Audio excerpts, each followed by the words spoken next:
আসসালামু আলাইকুম রহমতুল্লাহি বারাকাতুহু। আপনারা দেখতে পাচ্ছেন গোল্ডের 1 আওয়ার চার্ট আমি নিয়ে আসলাম আপনাদের সামনে।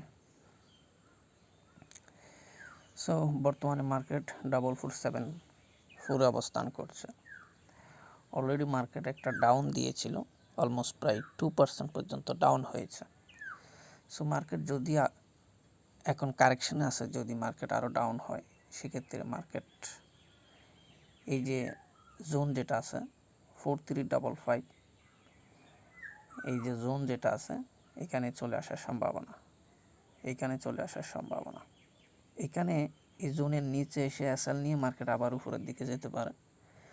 যদি এই জোনের নিচে মার্কেট সাস্টেইন করে তাহলে সরাসরি এই জোনের মধ্যে চলে আসবে, যেটা হচ্ছে 4210। এখানে আসলে মার্কেট এই জোনের নিচে লিকুইডিটি নিয়ে যদি এই জোনের উপরে ক্লোজিং দেয় তাহলে উপরের দিকে যাওয়ার সম্ভাবনা বেশি। সো আর উপরে যদি যাই, আপনারা দেখতে পাচ্ছেন এখানে 46, যেখানে জোন যেটা দেখতে পাচ্ছেন এটা হচ্ছে আপনার, আমি যদি 15 মিনিট টাইম ফ্রেমে যাই এবং আমরা যদি অ্যাকচুয়ালি জোনটা কত থেকে কত হিসাব করি, আপনার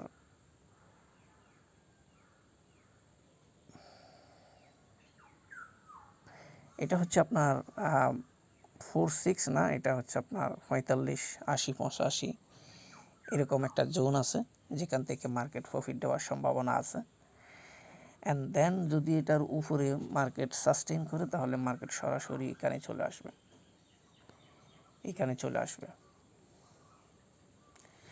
এটা এখানে আসলে যেটা হইতে পারে মার্কেট এটার উপরে গিয়ে মার্কেট লিকুইডিটি নিয়ে চলে আসতে পারে। তো এটা হাই প্রবাবিলিটি মার্কেট, কিন্তু সিম্পল অ্যানালাইসিস, আমি কোনো ঝামেলা এখানে ড্র করি নাই। 1 আওয়ার চার্ট থেকেই মূলত আমি বিষয়টা ড্র করেছি।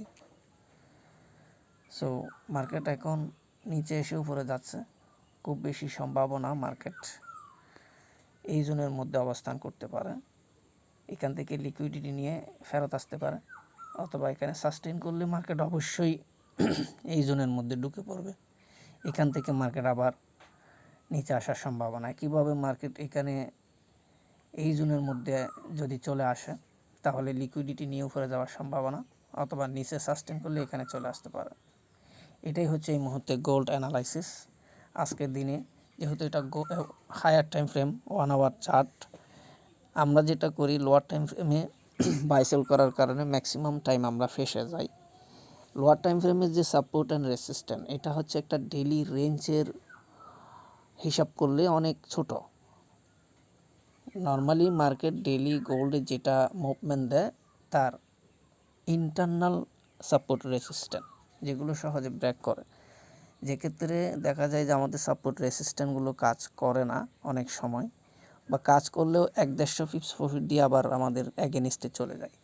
সো আমি 1 আওয়ার চার্ট থেকে অ্যানালাইসিস দেখাচ্ছি এই কারণে, যদি আপনি এখানে যে সাপোর্ট রেসিস্ট্যান্ট বা সাপ্লাই অ্যান্ড ডিমান্ড দেখিয়েছি যেখান থেকে মার্কেট আসতে পারে, যদি এখান থেকে আসে আপনাকে মিনিমাম 300 পিপস পর্যন্ত প্রফিট দিতে পারে, মানে একটা বড় প্রফিট আপনারা নিতে পারবেন, এরকম একটা হাই প্রবাবিলিটি আছে।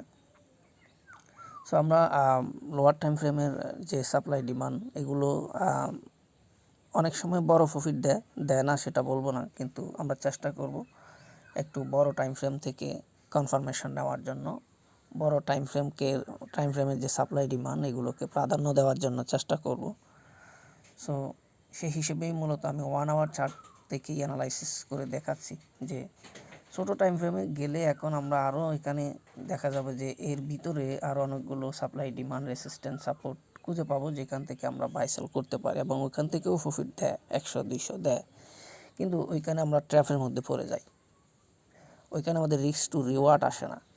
সো এখন আমি অ্যাগেইন আবার বলতেছি, যদি মার্কেট এই যে রেড লাইন যেটা দেখতে পাচ্ছেন এটা হচ্ছে এখান থেকে মার্কেট ডাউন হয়েছিল প্রায় 2%।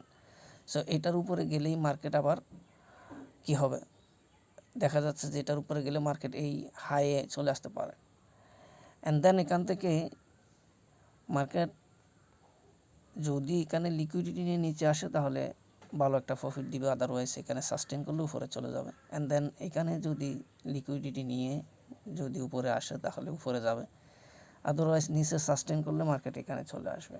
একেবারে সিম্পল ফান্ডামেন্টাল, এখানে ক্রিটিক্যাল করার কোনো সুযোগ নাই, সিম্পলভাবে অ্যানালাইসিস করলাম। তো সকলে ভালো থাকবেন, আসসালামু আলাইকুম।